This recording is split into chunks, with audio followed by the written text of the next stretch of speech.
इधर कुछ ईंटें रख करके एक हवन कुंड बनाया गया और 12 वर्ष तक अनवरत यह यज्ञ हुआ। 12 साल तक यज्ञ हुआ। जब उस यज्ञ की पूर्णाहुति हो रही थी तो स्वयं भगवान महादेव एक पुत्र के रूप में यज्ञ में से प्रकट हो गए। बोले यज्ञ नारायण भगवान की जय। यज्ञ से प्रकट हो गए। बहुत बड़ा रूप था। कथा से पुराण में भी आती है, लेकिन ये कथा अलग है, क्योंकि जब वो यज्ञ में से प्रकट हो रहे थे तो उनके हाथ में डमरू भी था, उनके हाथ में त्रिशूल भी था, चेहरे के ऊपर दमक और चमक थी बहुत भारी। तब महात्मा शिलाद ने स्तुति की, कहा पुत्रोश जगताम स्मस्त्राता दुखात किम पुनः।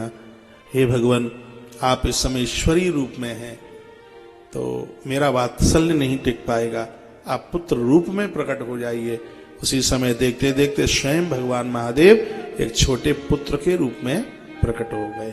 महात्मा ने कंठ से लगा लिया और ये कहा, पुत्र तुम्हारे आगमन से मुझे बहुत आनंद का अनुभव हो रहा है, मुझे बहुत आनंद मिल रहा है, इसलिए लोग तुमको नंदी के नाम से जानेंगे। शीघ्र ही उस बच्चे का नाम नंदी रख दिया,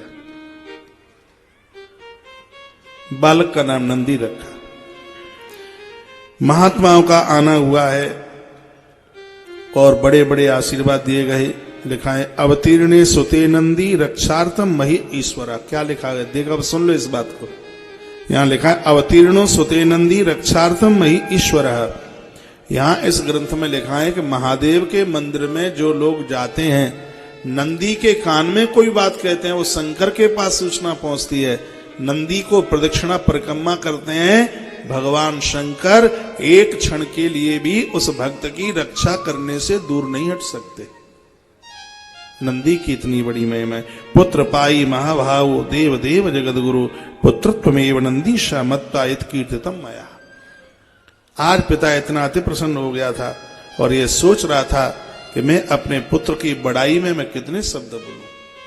शिष्य को ऐसा जीवन जीना चाहिए कि गुरु हार जाए कर कर बड़ाई, पुत्र को ऐसा जीवन जीना चाहिए कि पिता हार जाए उसकी बड़ाई करते करते। बालक और छोटे से बड़ा हुआ। संपूर्ण सप्तमे वर्षे तथोता मुनि सप्तमो। जब यह बालक 7 साल का हुआ तो आयुर्वेदम धनुर्वेदम गांधर्वम चास्वलक्षणाम, घोड़ा चलाना, आयुर्वेद धनुर्वेद जितनी संपूर्ण विद्याएं थी वो संपूर्ण विद्याएं इस बालक के पास में चल करके आ गई। उस समय एक महात्मा चल करके वहां आए थे। सालकायन ऋषि के पुत्र हैं शिलाद। तो आज स्वर्ग से यह पिता उतर के आया, महात्मा शिलाद का पिता उतर के। कहा प्रपौत्र का जन्म हुआ है, भारी खुशी है। लेकिन जब यह बालक 7 साल का था तब उन्होंने कहा अब इसकी उम्र सिर्फ 1 वर्ष की रह गई है और यह बड़ा कष्ट है। इतना कह करके वो महात्मा चले गए। आज पिता की आंख में बहुत ज्यादा आंसू थे, बहुत ज्यादा रुदन किया, भगवान शंकर का आवाहन किया, भोलेनाथ प्रकट हो गए, भगवान शंकर की स्तुति की गई।